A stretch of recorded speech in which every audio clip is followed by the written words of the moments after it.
Greetings, kindergartners. I'm coming to you today with another read aloud. Today's story has to do with our next unit in math. We're starting our unit on measurement. And so this is a story about a child who is kind of discovering how to measure things at his house. And I thought it sounded like something maybe you could do too at your house. So I have to tell you, I've kind of got a fancy backdrop up. I found some things in my sewing stash that I haven't finished for our classroom yet. So this way you can see my map. Anyhow, once I'm done with the story, I want to talk to you a little bit about what's in your math packet. So stay with me even when the story's done. This is the lineup book written by Marissa Bina Russo.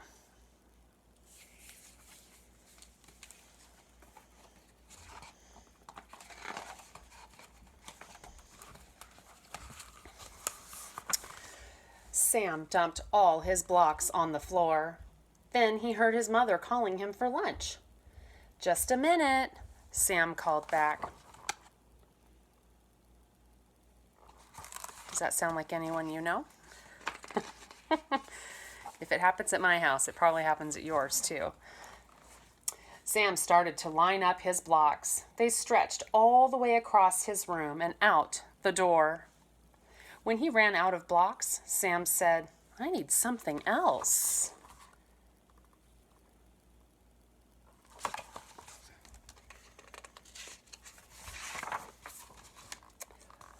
Books! Books! They lined up all the way to the bathroom. "Come on, Sam," he heard his mother calling.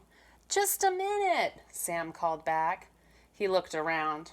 "Oh, I need something else," said Sam.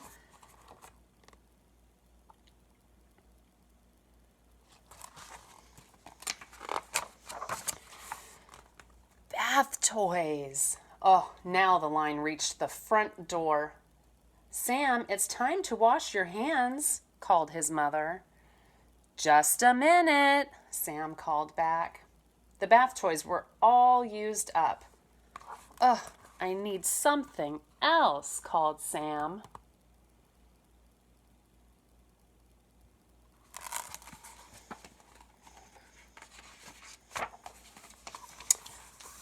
Boots! The boots lined up right into the living room.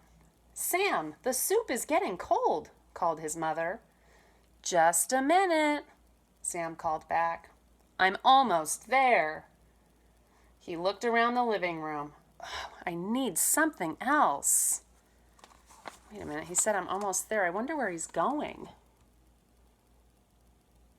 I'm almost there.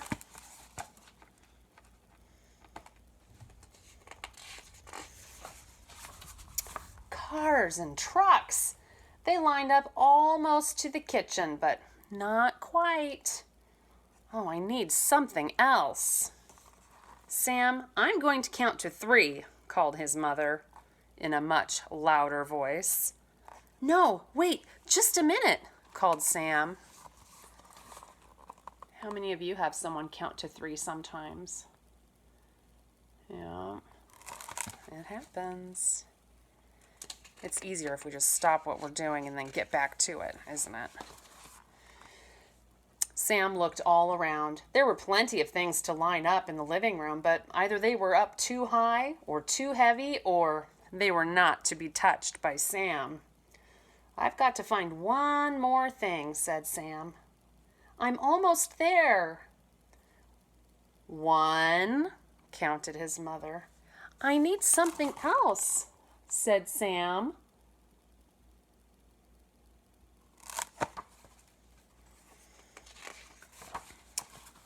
Then Sam had an idea.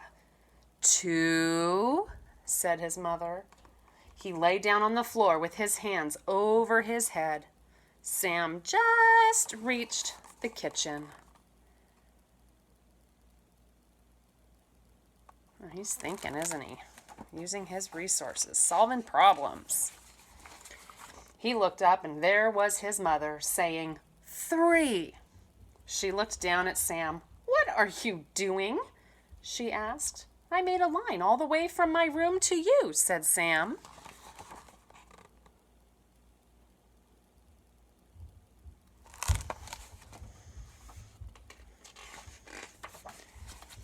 His mother looked at the line. She picked Sam up off the floor and hugged him. "It's terrific," she said. Sam smiled. "But next time, please come when I call you."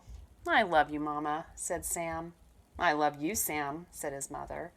And now it is time for lunch. Did you notice how they didn't get upset with each other? They just used their words. It's easy sometimes for moms and dads to get upset, but if we explain our thinking, sometimes it goes better. Well, and then they got to enjoy a nice lunch together. And that is the end of my story. The Line Up book. So today I sent home in your packets some math pages. We're talking about measurement.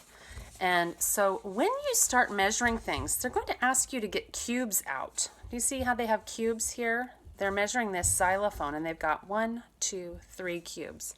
Kindergartners, I did not send cubes in your envelopes to go home this week. So I started thinking, what do my students maybe have at home that they could use to measure? Not everyone really has these cubes at their house. I don't. Maybe you have some wooden blocks that are small. Maybe you have, what is that? A Lego. How many, you see those 4 dots on that Lego? That's about the same size as one of those cubes. So you could get your Legos all lined up together, and then you could measure how many cubes that xylophone is. Does that make sense? So use your resources. If you don't have Legos at your house, look what I found. Some cereal. Yeah, this is Amelia's Frosted Mini Wheats. She loves them. Those are about the same size as that cube. Could I use Frosted Mini Wheats? You bet. Maybe you have Cinnamon Toast Crunch at your house. Something small, okay? See, look around, talk to your parents, see if they can help you brainstorm those ideas. That's very, very tasty. So that is what we're working on. Now, if your parents are watching, I have to talk to them too. Moms, dads, I know that we're going to use a ruler eventually. We're not using rulers right now. We're using a standard measurement, and right now it's going to be a square or something like that. You could use fingers, how many fingers, but right now we're using this. This is a lot of information for kids to take in. Inches, centimeters, all those little lines. So let's just put that away for another day. And for now, we're going to use these sorts of things. Okay? Can I talk to your kids again? Okay, one more thought. Kindergartners, you'll notice that when we measure things, we have to line them up. Do you see? It's hard to tell how many cubes long this little xylophone is if this was all the way over here. Oh, how long is it? I don't know. You have to line it up right at the edge, and then you can figure out how long it is. Okay? So have fun measuring things. If you have a ruler around your house, great. You can go measure other things. We're not using a ruler on this, not this week. Okay? But definitely talk about measuring things. What I really want you to do is use that language. What's shorter? What's longer? Taller? Okay? Thanks for coming and enjoying our story, and I will come to you tomorrow with a new story. Okay? Take it easy, have a good night, and we will see you next time. Bye-bye.